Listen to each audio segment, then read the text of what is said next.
What about Donald Trump going with his new social media platform?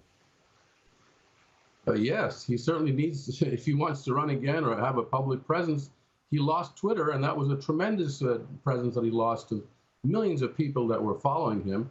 And now he's trying to get on his new platform, which I don't know if it's going to work or not. It's certainly on the stock market, it's been shooting up because people think Trump can bring a lot of viewers and a lot of users. And so the stock market goes up and then all of a sudden goes down on this new platform sponsor. But still, it's wait to be seen how it'll work out for Mr. Trump. This is awfully sad news, what's happened on the set of a movie with Alec Baldwin. It's quite extraordinary, really. And it does play to the whole idea of how available live guns are in the US.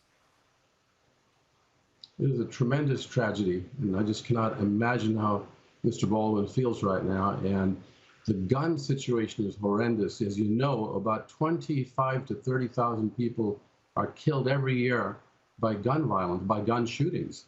And about half of them are suicides, but about half of them are homicides, where people actually kill people that they know in their own homes quite often in a moment of passion. That's why we need to have strict gun regulation. We have to ban these assault weapons as well, but the handguns are the worst, most pernicious devices, as was used in this movie set. So it has to be brought under control. I keep saying that, but these big gun manufacturers have a lot of money in politics. They influence members of Congress. They scare them not into voting against gun control. And we got to move forward. Where are we at with infrastructure and budget reconciliation bills?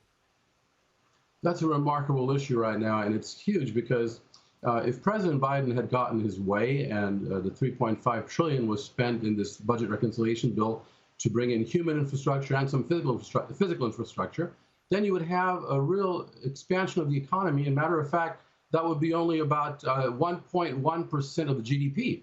If you look at President Roosevelt's New Deal, that was also a big infrastructure bill that helped America. That New Deal was 2.8% of the GDP. This is a smaller portion of what the Americans produce, what we produce every year.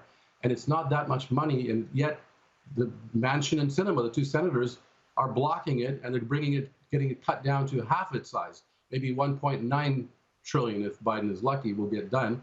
And it will, in fact, bring in some programs that will help, like child care and elder care, but also infrastructure, some infrastructure, and also things that will help, like rebuilding our schools.